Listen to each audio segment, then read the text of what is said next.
followers and viewers. Let's have some confirmation from our followers. Then we can proceed with today's session. Okay, so thank you for the confirmation. So we are good to go now. Myself Kapil Kotak. Everyone welcome to today's live session based on very particular subject for the female athletes injuries prevention and cure with the combined support of orthopedic surgeon, physiotherapist, coach, nutritionist, sports psychiatrist as well as management team. So today we will try to cover maximum possibly and maximum points regarding this subject. So we feel really privileged to introduce our very first guest, Mr. Krunal Soni. He is doctor and he is sports orthopedic surgeon working with Selby Hospital. So welcome doctor, welcome to Sanskar Dham.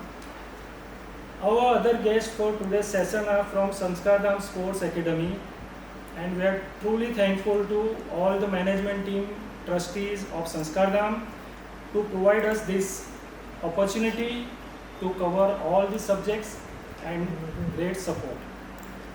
We welcome Mr. Rajni Sinha sir, who is the Chief Executive Officer, Chief Operating Officer of Sanskar Dham Sports Academy.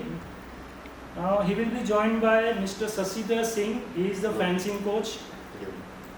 After that we have Mr. Hardik Patel, who is the physio in Sanskar Dham.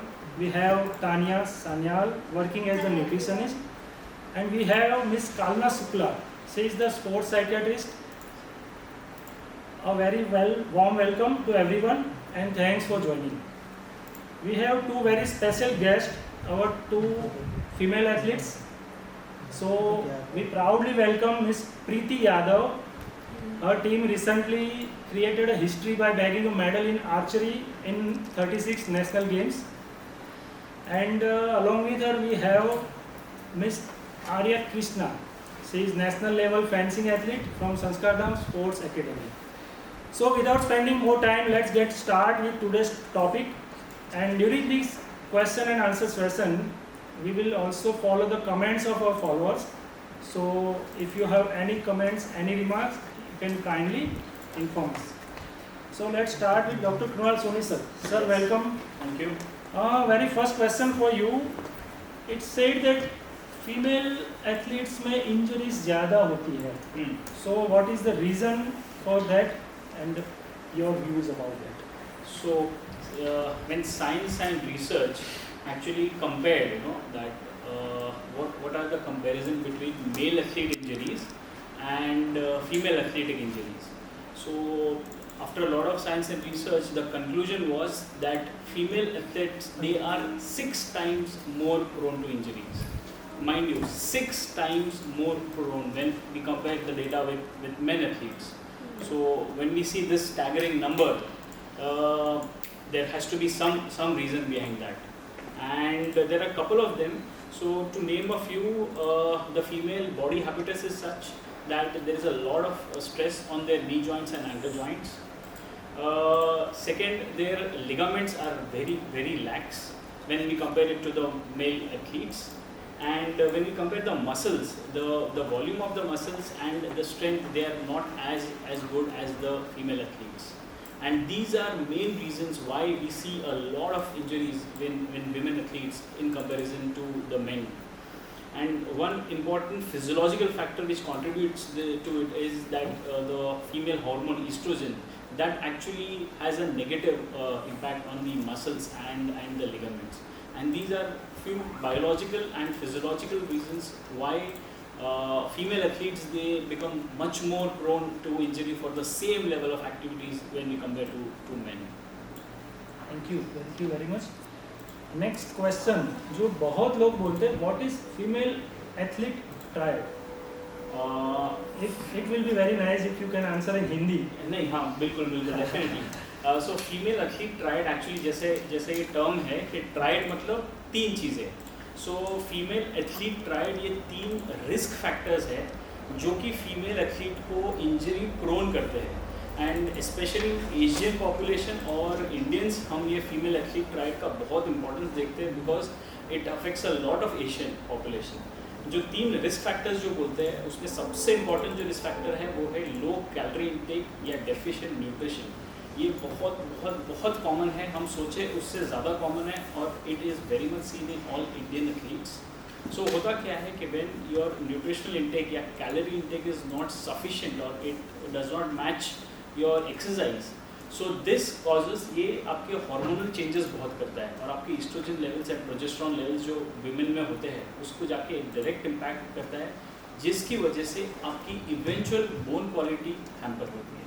सो इसमें 3 चीज़ें होती है। First is कि आपका calorie intake बहुत कम होता है, आपके जो एवरी डे एवरी मंथ के जो मेंस्ट्रुअल साइकिल्स है वो इरेगुलर हो जाते हैं, एंड थर्ड इज़ आपका bone loss to the verge of के ऑस्टियोपोरोसिस, मतलब हड्डी ऑलमोस्ट पिघलने लगती है। तो ये तीनों चीज़ों का जो ट्रायड है इसको हम फीमेल एथलीट ट्रायड बोलते हैं, बिकॉज ये एथलीट्स में बहुत कॉमन देखने मिलता है। एंड आज फॉर्चुनेटली वर्ल्ड ऑस्टियोपोरोसिस डे है एंड हमारे पास एक एक्सपर्ट न्यूट्रिशनिस्ट है, सो हमें वो ज़्यादा गाइड करेंगे कि फीमेल एथलीट्स अपने न्यूट्रिशन पे कैसे ध्यान दे सकते हैं और वो अपने बोन हेल्थ को कैसे इम्प्रोवाइज कर सकते हैं। मिस तानिया प्लीज़ आप बताइए। Hello everyone. फीमेल एथलीट्स के जो बॉडी होते हैं वो मेल एथलीट से बहुत डिफरेंट होते हैं। Little louder please. Female athletes की बॉडी जो होता है वो मेल एथलीट से बहुत डिफरेंट होता है। हम एक कॉमन एग्जांपल ले सकते हैं जहाँ पे एक न्यूट्रिएंट है आयरन, एक माइक्रो न्यूट्रिएंट, जहाँ पे मेल एथलीट्स को वो 8 mg तक वो हम नॉर्मल कंसिडर कर सकते हैं, पर वही फीमेल एथलीट्स के लिए 18 mg नॉर्मल होता है। तो that is a huge difference. Female athletes के लिए फ्यू न्यूट्रिएंट्स होते हैं जैसे कैल्शियम, विटामिन डी की एब्जॉर्प्शन भी फीमेल एथलीट्स की बॉडी में कम होते हैं। एनर्जी डेफिशिएंट, अब हमारे जो कैटेगरी स्पोर्ट्स होते हैं उसमें क्या होता है कि बॉडी वेट को मेंटेन करना होता है। अब एक फीमेल एथलीट जो है, जो एडोलेसेंट है, उनको अगर वेट कैटेगरी मेंटेन करना होता है तो उनको फैट भी मेंटेन करना होता है। एंड उनकी ग्रोइंग एज पे जब हम फैट को कंट्रोल करने जाते हैं तो हम उसकी हार्मोनल चेंजेस, हार्मोन्स पे इफेक्ट डालते हैं। तो जब हम उनके लिए डाइट प्लान करते हैं, बस नॉट ओनली कैलोरीज, हमें बहुत सारा न्यूट्रिएंट्स साथ में ध्यान में रख के उनकी डाइट प्लान करना चाहिए। एथलीट्स के लिए उनकी बॉडी उनकी वेपन होती है या उनकी एसेट है। तो जब भी वो खेलने जाए उनके दिमाग में पहले ये होना चाहिए, जब मैं खेल रही हूँ मैं अपनी बॉडी को एक्सट्रीम लेवल तक पुश कर रही हूँ, मेरे पास उतना न्यूट्रिएंट होना चाहिए ताकि मैं रिकवरी कर सकूँ नेक्स्ट टाइम। सपोज उनके वो जब खेल रहे हैं उनकी मसल लॉस हो रहे हैं, इंस्टेंट गेम ओवर होने के बाद ही या ट्रेनिंग के बाद ही उनको तुरंत पोस्ट रिकवरी मील कुछ लेना चाहिए जो कार्बोहाइड्रेट एंड प्रोटीन की 3:1 रेशियो में होना चाहिए। तो ऐसे बहुत सारी चीज़ होता है जो हमको बहुत फोकस्ड होकर इनकी डाइट प्लान करना पड़ता है। ग्रेट। सो आप इंजरीज वाले जो प्लेयर्स होते हैं उनके डाइट में क्या क्या चेंजेस करते हैं स्पेसिफिकली फीमेल्स के जो लिए? फीमेल एथलीट्स, इंजर्ड एथलीट्स जो होते हैं, हमें बहुत ध्यान रखना पड़ता है उनकी आयरन लेवल, उनकी कैल्शियम लेवल, उनकी vitamin B12 and vitamin D की लेवल्स पे, एंड ल्यूसीन। हाँ, प्रोटीन, हम सबको प्रोटीन पता है, प्रोटीन का एक बहुत हाइप चलता है कि हाँ इंजरी में प्रोटीन इंपॉर्टेंट है, बट प्रोटीन काम नहीं करता है जब हमारे पास सफिशिएंट माइक्रोन्यूट्रिएंट्स नहीं होता है। अगर हमारे पास आयरन नहीं है तो हमारे बॉडी में RBC जो रेड ब्लड सेल होता है वो हमारे पास सफिशिएंट नहीं रहेगा। अगर RBC नहीं रहेगा तो हीमोग्लोबिन की लेवल ठीक नहीं रहेगा और जो बॉडी में प्रोटीन है वो प्रॉपर्ली फंक्शन नहीं कर पाएंगे। तो जब भी हम एक इंजर्ड एथलीट को देखते हैं या उनकी डाइट प्लान करते हैं, हमें ये 4 चीज़ तो सबसे पहले ध्यान रखना पड़ता है। Good. So doctor Kumar Soni, क्या सॉल्यूशंस है ऐसी इंजरीज प्रिवेंशन के लिए जिससे कि प्लेयर्स को वो फेस नहीं करना पड़े? सो मुझे लगता है कि prevention is the best form of cure, and जब स्पोर्ट्स इंजरीज आता है तो ये कुछ अलग नहीं है, इसके भी मायने सेम ही है। हम पूरी कोशिश पहले ये करें कि इंजरीज को प्रिवेंट करें, इन केस वो प्रिवेंशन के आगे जाता है then we think of treatment. So कुछ डेली रूटीन है जिसमें जो एथलीट्स अपने लाइफ में इनकलकेट कर सकते हैं, जिससे कि मैं ये नहीं बोल सकता कि 100% आपकी इंजरीज प्रिवेंट होगी, बट डेफिनेटली रूटीन चीज़ें इनकलकेट करने से आपका जो रिस्क है वो कम हो जाएगा। Some things to be done is stretching and warm up. आप अपनी रेजिम में कंपल्सरीली ऐड कीजिए बिफोर एंड आफ्टर आपके स्पोर्ट्स एक्टिविटी हो या प्रैक्टिस मैचेस हो या even routine activities. Because stretching and warm up से आपके ब्लड फ्लो इंक्रीज होता है, आपके मसल्स रिलैक्स होते हैं and it decreases the chances of injury bye a significant percentage. Second जो मैं एथलीट्स को बोलना चाहूँगा, स्पेशली जो न्यू एथलीट्स है जो नया गेम चालू कर रहे हैं, उनके लिए ये है कि आप अपना जो एक्टिविटी लेवल है वो धीरे धीरे उसका इंटेंसिटी बढ़ाए, सडनली उसको इंटेंसिटी ना बढ़ाए। During start of your career always make sure कि आप अपने इक्विपमेंट्स और प्रोटेक्टिव गेयर है उसका अच्छे से इस्तेमाल करें। Try to know whatever sports you are going to play, read about it, and appropriate training is a must when it comes to sports. We are fortunate कि हमारे साथ expert physiotherapist है, so I guess वो हमें और अच्छे से जानकारी देंगे कि what is role of physiotherapy in preventing these injuries. So please, Dr. Hardik, tell me. Yes, so good evening all of you. So for the prevention aspect, we are working on the integrated approach. So I think the two factor, intrinsic factor as well as extrinsic factor. जैसे ही अभी doctor साहब ने बताया कि जैसे athletes का warm up and cool down, if the athletes will plan their warm up and cool down in appropriate way based on their training plan, periodization plan, कि कैसे मसल्स को उसको एक्टिवेट करना है, कैसे उसको नेक्स्ट फेज पे जाना है, तो ये प्रोटोकॉल है कि राइस प्रोटोकॉल, उसके तहत वो जाएगा तो अप्रोक्सीमेटली 30 to 35% ऑफ इंजरी वहाँ से ही रिडक्शन हो जाती है। अब हम बात करेंगे कि इंट्रेंसिक फैक्टर और एक्सट्रेंसिक फैक्टर। तो इंट्रेंसिक फैक्टर का मतलब है कि the factor which are present inside the body. तो जैसे काफ़ी लोगों स्पोर्ट्स ट्रेनिंग करते, एक्टिविटी करते, तो काफ़ी लोगों ने बोला है कि सर सारे लोग कर रहे हैं लेकिन इंजरी मुझे क्यों हो रही है। ऐसे लोग हैं, 50 लोग ट्रेनिंग कर रहे होंगे, बोला कि 2 ही लोगों की इंजरी है। तो एक तो जो भी प्लानिंग होना चाहिए, ये प्लानिंग इंडिविजुअलाइज प्लानिंग होना चाहिए। तो इंट्रेंसिक फैक्टर का मतलब है कि जैसे कुछ मॉडिफाइबल फैक्टर है, कुछ है नॉन मॉडिफाइबल फैक्टर। जैसे आज हम बात करेंगे कि वुमेन एथलीट्स के लिए तो जेंडर नॉन मॉडिफाइबल फैक्टर है, एज नॉन मॉडिफाइबल फैक्टर। लेकिन जो सर ने ऑलरेडी बता दिया कि उनके फिजियोलॉजी कैसे डिफरेंस होती है, ये हार्मोनल चेंजेस कैसे प्ले रोल करते हैं, तो क्या वो चीज़ हम इनकॉर्पोरेट करके injury prevention programme properly individualise करके कर सकते। तो यस, तो जैसे उनका नी इंजरीज़ के लिए अगर आप जैसे पोस्ट चेन एक्टिवेशन प्रोटोकॉल है, you should focus on the neuromuscular coordination work, proprioceptive training, balance training, तो इससे इंजरी रिडक्शन होने के चांसेस कम हो जाते हैं, इंजरी होने के चांसेस कम हो जाते हैं। अब सेकंड चीज़ है कि कैसे हम उसको प्लान आउट कर सकते हैं कि इंडिविजुअलाइज बेस्ड। तो बेस्ड ऑन देयर कि कौन सा एज ग्रुप हमारे पास है, फर्स्ट कंपोनेंट कौन से एज ग्रुप में मैक्सिमम देखा गया है कि अगर एडोलेशन एज ग्रुप है हमारे पास तो उसमें ग्रोथ प्लेट इंजरी होने के चांसेस है, सीनियर ग्रुप है, एलाइट एथलीट्स है तो उसमें मसल्स इंजरी होने के चांसेस है, टेंडन इंजरी होने के चांसेस है। तो बेस्ड ऑन दैट एक इंडिविजुअलाइज प्रोग्राम होना चाहिए। दूसरी चीज़, स्पोर्ट्स इज ऑलवेज एसिमेट्री, तो कहीं ना कहीं इम्बैलेंस है, लेकिन how you can plan your success with the imbalance, तो उसमें है कि यूनिलेटरल ट्रेनिंग, क्योंकि हम जितने भी ट्रेनिंग प्लान कर रहे हैं based on the our specific sports. तो ये फैक्टर है कि इंट्रेंसिक फैक्टर कैसे आप अपना इम्बैलेंस के साथ में असेसमेंट किया, एथलीट्स का असेसमेंट के साथ में ट्रेनिंग डिज़ाइन किया और उसको आप सिंसियरली फॉलो कर रहे हो। सम ऑफ द एक्सरसाइज आपने वार्म अप में ऐड की, कूल डाउन में। अब सेकंड कंपोनेंट है कि एक्सट्रिंसिक फैक्टर। एक्सट्रिंसिक फैक्टर का मतलब है कि factor which present outside the body, कि हम उसको मॉडिफाइड कंट्रोल करके कर सकते हैं। तो एक तो एथलीट रिलेटेड हुआ, सेकंड है हमारा इक्विपमेंट रिलेटेड, थर्ड है हमारा एनवायरनमेंट रिलेटेड, कि कहाँ पे आप प्रैक्टिस करते हो वो भी इम्पोर्टेंट है। तो जैसे अगर आप आउटडोर एक्टिविटीज़ कर रहे हो तो उसके लिए जो मेजर्स है वो आप प्रॉपरली स्ट्रिक्टली फॉलो कीजिए, हाइड्रेशन एंड ऑल थिंग्स, तो उससे आपकी इंजरी होने के चांसेस कम हो जाते हैं muscle pain. So this are the even some जो स्टैंडर्ड प्रोग्राम भी डिज़ाइन हुए इंजरी रिडक्शन के लिए, जैसे फुटबॉल में FIFA 11+ है, तो ये जनरल भी होता है एज वेल एज स्पेसिफिक भी प्रोग्राम होता है। तो जैसे फेंसिंग है, आर्चरी से संस्कारधाम स्पोर्ट्स एकेडमी में, तो वो लोग हम इंडिविजुअलाइज प्रोग्राम प्लान आउट करते हैं कि कैसे उसमें काम करें। Thank you.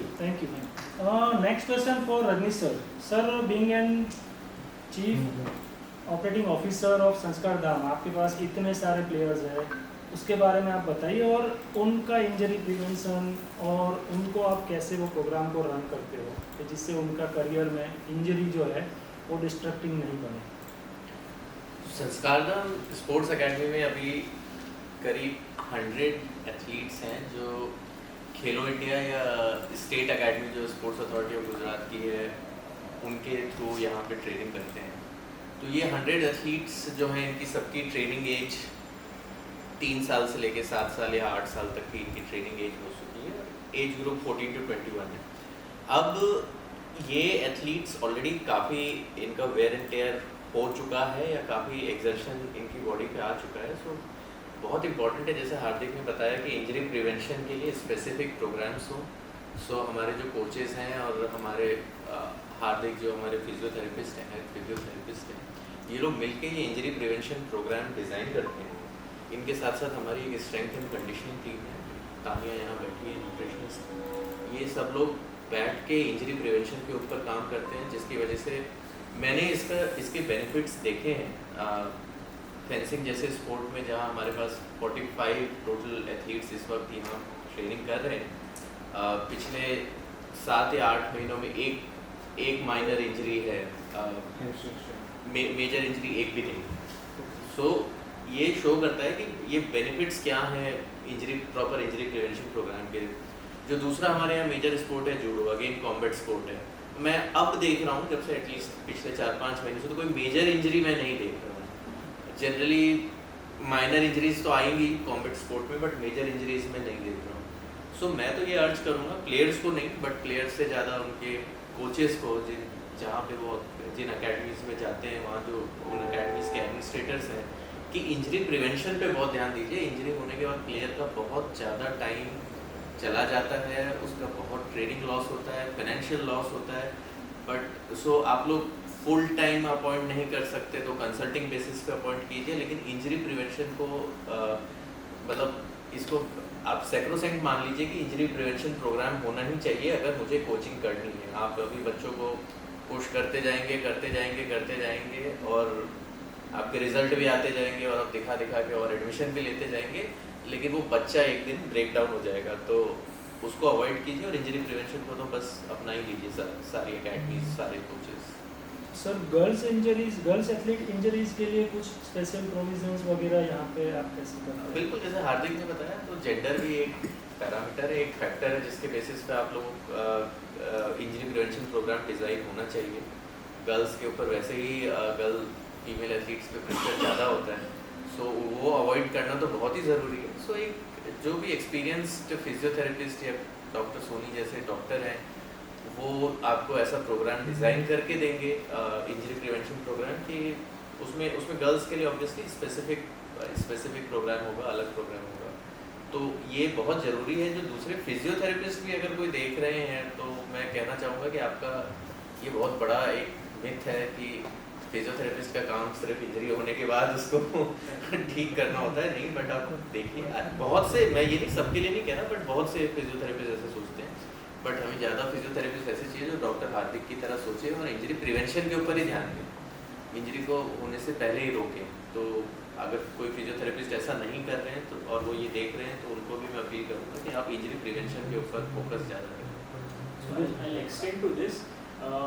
Now अभी तो इंडिया में अवेयरनेस बहुत बढ़ रहा है, so lot of clubs and lot of academies वो injury prevention programmes in place कर रहे हैं। पहली चीज़। सेकेंड चीज़, उनके कोचेस को एनरोल कर रहे हैं कि वो खुद सीखें, एंड थर्ड कि वो आगे प्लेयर्स तक पहुँचाएँ। सो अगर जो 3 लेवल पे काम होता है देन इसके रिजल्ट्स अमेजिंग है। एंड ऑल इंटरनेशनल स्टडीज बोलते हैं कि योर इंजरी प्रिवेंशन प्रोग्राम अगर जो इन प्लेस है और एक्टिवेटेड है then would decreases the risk of injury by 70-80%.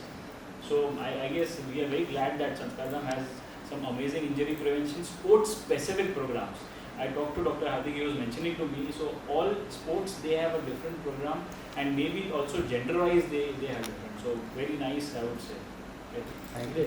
Sir एक सवाल, जैसे संस्कार धाम में फेंसिंग, फुटबॉल, आर्चरी वगैरह के लिए जो भी एथलीट्स हैं, आपके पास उससे भी ज़्यादा जो हॉकी या क्रिकेट वाले जो एथलीट्स आते हैं, male female everyone, most common injuries जो सबसे ज़्यादा देखने को मिलती है, जो सबसे ज़्यादा बॉदर करती है उसकी करियर को, उसके बारे में बताइए। So in our practice, मेरे practice में we get lot of athletes. It is combination badminton, cricket, hockey and आजकल हमारा जो इंडिजिनस स्पोर्ट है कबड्डी, उसमें भी काफ़ी प्लेयर्स आ रहे हैं because it is one of the most violent sport.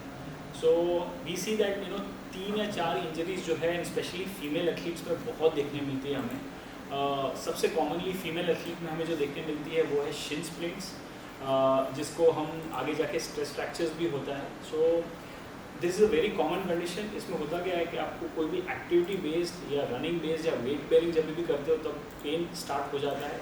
Eight times unbearable होता है, बट दिस इज़ इनोसेंट. अगर जो आप राइट टाइम पे उसको इंटरवेंशन करें तो this might not lead to some severe deformity later on. What you need to do for this is rest. हम इंडिकेट करते हैं, एक्टिविटी मॉडिफिकेशन करते हैं. At times it requires some immobilisation and gradual rehab to your game back. जो second common complain हम women athletes में देखते हैं वो है प्लांटर फेशियाइटिस. हम ये ऑलमोस्ट हर एक फीमेल एथलीट में ये कंप्लेन देखते हैं.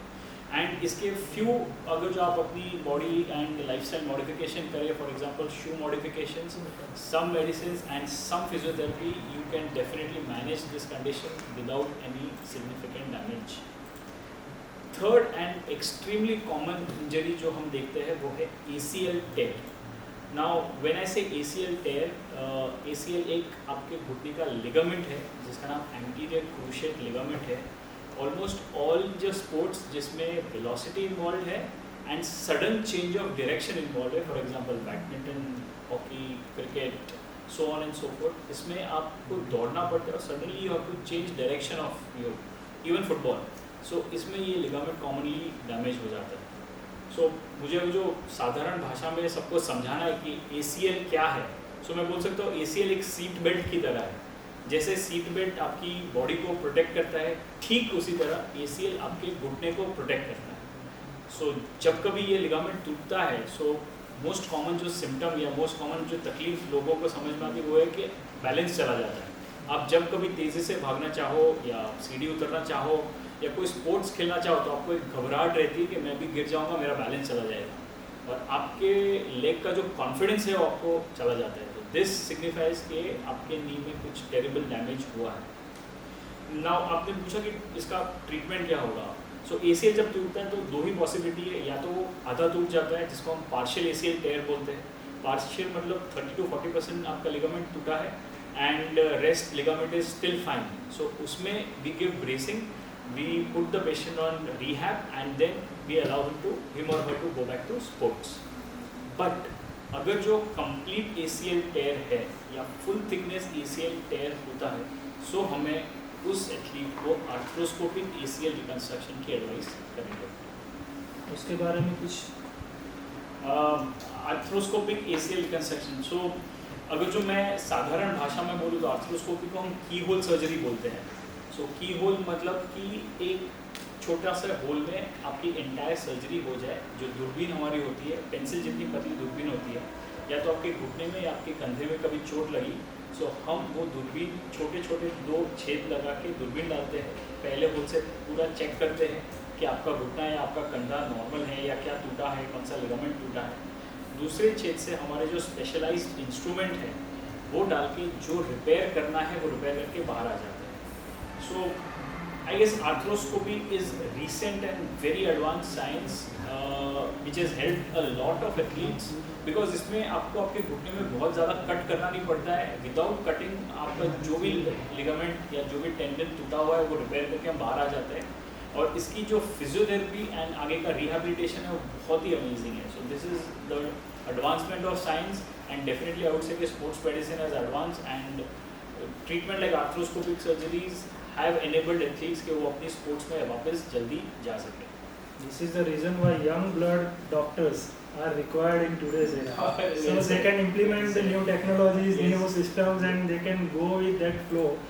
So जो भी players हैं, जो athletes हैं, जो common citizens हैं, उनके लिए एक ये सर आपके लिए सवाल हमारा ऐसा है कि आपके पास जो है female athletes, you are a fencing coach in Sanskar Dham, तो आपके पास वो क्या इंजरीज आती है मेजर. जैसे रजनीश सर ने बताया कि अभी तो बहुत ही कम है, बट मेजर इंजरीज पॉसिबल क्या है और उसको आप कैसे ट्रीट करते हो. जैसे जैसे रजनीश सर ने कहा ज़्यादा से ज़्यादा वो एंकल की इंजरी आती है क्योंकि हमारा फेंसिंग पूरा प्रेशर मिलता है एंकल के ऊपर। तो जब भी वो एक पोजीशन बोलते हैं हमारा लॉन्च है, जब भी वो मारते हैं हील को लैंड करते हुए एंकल पे जाता है। तो ज़्यादा से ज़्यादा हमारा बच्चों का इंजरीज रहता है हील पे या एंकल पे, वहाँ से इंजरी स्टार्ट होता है। फिर उसको हम लोग कैसे करना है उसको प्रॉपर मेथड से आप लॉन्च मारो, ऐसे लैंड करो सॉफ्टली, ये बोल करके हम लोग बच्चों को समझा देते हैं। लेकिन यहाँ पे इंजरीज जो होते हैं दो तरह के हैं। एक तो होता है नेग्लिजेंस से, वो तो होता ही है, और एक होता है एक्सीडेंटल।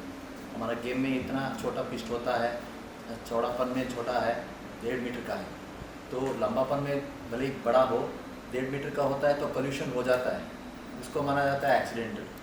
तो नेग्लिजेंसी, बच्चा जैसे सर ने कहा ठीक से वार्म अप नहीं करता है, ठीक से स्ट्रेचिंग नहीं करता है, तो उसके लिए इंजरीज बढ़ जाती है। तो वहाँ पे सही तरह का वार्म अप और इंजरीज, ऑफकोर्स फीमेल्स में हम लोग उतना ही इंटेंसिटी देना चाहते हैं, उतना ही वेलोसिटी देना चाहते हैं, उतना ही लोड देना चाहते हैं जो हम मेल कोच प्लेयर्स को नहीं देते। तो जैसे कि अभी पुशअप्स हो, पुशअप्स के लिए पाम और टो की मदद से करो बॉयज़ के लिए, लेकिन हम लोग इंटेंसिटी कम कर देते हैं और फीमेल्स को बोलते हैं घुटनों को इस्तेमाल करके भी कर सकते हो। उस टाइम में उनका प्रेशर थोड़ा कम रहता है, तो जैसे सॉफ्ट बोन्स रहता है उनका, तो हम लोग उस तरह का ये बना के पीरियडिकली जैसे प्लान बनाते हैं हम लोग। तो लड़कियों के लिए डिफरेंट लेवल ऑफ ट्रेनिंग और लड़कों के लिए डिफरेंट लेवल ऑफ ट्रेनिंग, ऐसे करके हम लोग करते हैं। ऑफकोर्स ये एक्सीडेंटल इंजरीज होता है कॉम्पिटिशन्स में, मगर वहाँ पे नेग्लिजेंसी नहीं चलता है।